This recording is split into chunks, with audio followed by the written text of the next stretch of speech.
Hi friends, welcome to MS creations. ఈరోజు బొబ్బరగారల తయారీ విధానం చూద్దాము. పచ్చి బొబ్బర్లు పావు కేజీ, కరివేపాకు కొద్దిగా, ఒక ఉల్లిగడ్డ, 2 క్యారెట్లు సన్నగా తురుముకోవాలి. శనగపిండి కొద్దిగా, మిక్సీ తీసుకొని 6 పచ్చిమిరపకాయలు, ఒక వెల్లుల్లి గడ్డ, ఉప్పు తగినంత, జీలకర్ర పెద్ద టేబుల్ స్పూన్ తీసుకొని వీటన్నింటినీ కూడా మెత్తగా గ్రైండ్ చేసి పక్కన పెట్టుకోవాలి.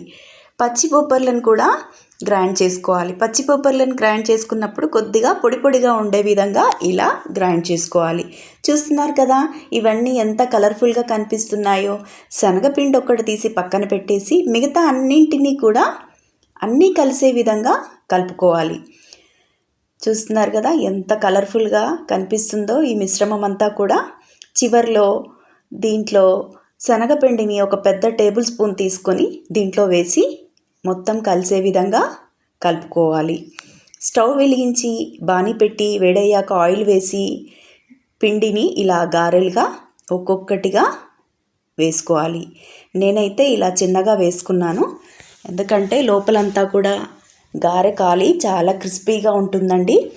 చూస్తున్నారు కదా, ఇలా వేసుకున్న గారెలు ఒకవైపు కాలాక మరోవైపు కూడా వీటిని తిప్పుకోవాలి. చూస్తున్నారు కదా, అంతేనండి, రెడీ అయిపోయాయి బొబ్బరగారెలు. మీకు నచ్చాయా? బొబ్బరగారెలు నోట్లో వేసుకుంటే ఇట్టే కరిగిపోతాయండి. మీరు ప్రయత్నించండి మరి. కొత్తగా ఈ ఛానల్ చూస్తున్నవారు please subscribe MS creations. Please like and share.